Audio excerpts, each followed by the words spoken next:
My name is Andy Heyward. I'm Chairman, CEO, and Chief Complaint Taker at Deke Entertainment. With the Mario Brothers and plumbing's a game. We're not like the others who get all the fame. If your sink is in trouble.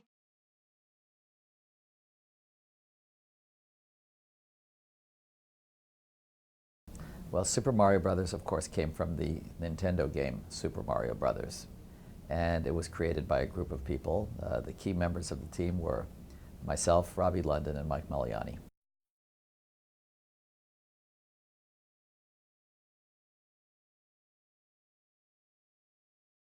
Well, the series was different at the time because it was a mixture of live action and animation.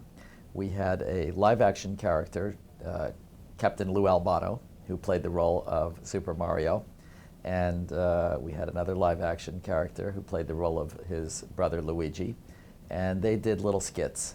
And we had people who would come in for each of those skits playing cameo roles. And we had all kinds of people, and they were fun people, and they were local celebrities. Sometimes they were from the world of sports, sometimes they were from the world of movies, from music. And those were the bumpers that went at the beginning and at the end of every episode.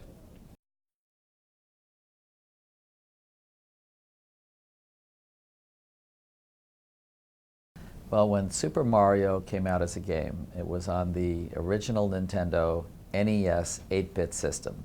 And it was absolutely magical. Everybody fell in love with that. It was and it remains one of the best video games to this day. And I think a lot of people have a real feel-good place in their hearts when they see this show. And all of the music from the show is the music that comes from the game. All of the little melodies, all of the sound effects. We worked very hard on that, and the show did very well.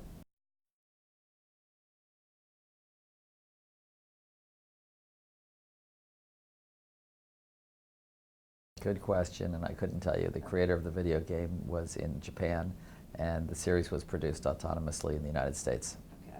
Of course, we tried to be respectful of everything in the video game. I probably lost about 10 years of life working on that series because we really wanted it to be just spot on in every way. As I say, the music came from the video game. The character designs were very much based on the video game. The sound effects, the art direction. We wanted it to be faithful to the video game.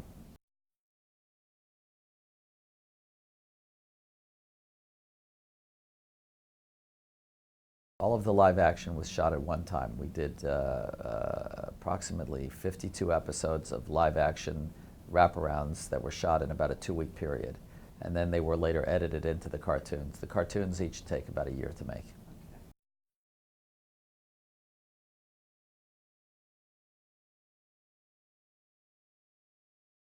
Well, they're both very talented. Lou is kind of a larger-than-life character. We knew him from the world of wrestling, and he had a tremendous following at the WWF at that time. And he looks like Super Mario. When I looked at the character Super Mario, I saw Captain Lou Albano.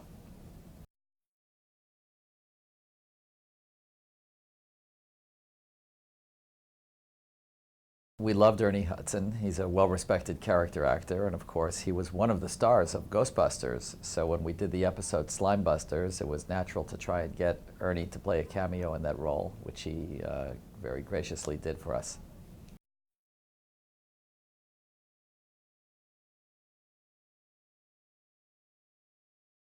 Well, I loved Magic Johnson. He was wonderful. He probably was my favorite.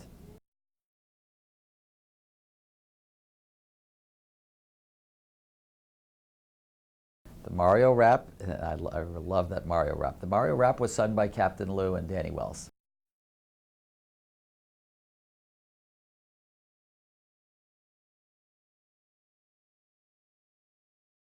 That was sung by them also.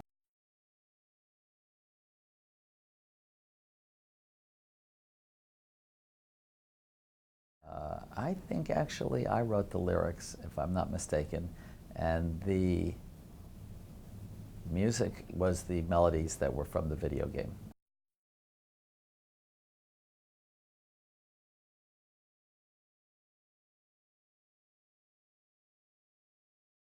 Not currently.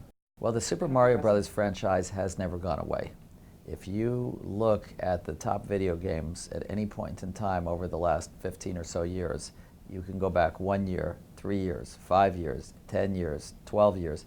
Every year you will see there was some iteration, some version of the Super Mario Brothers games in the top-selling video game charts. Now, of course, there was always a new game that came out with a new system. When the 16-bit system came out, there was Super Mario 3. When the Super NES came out, or NES, the 64-bit system, there was Super Mario 4. There was always something different. And then there's Mario Kart, and Mario and Yoshi, and Mario's Birthday Party, and Mario and Wario, and all different kinds of versions of it.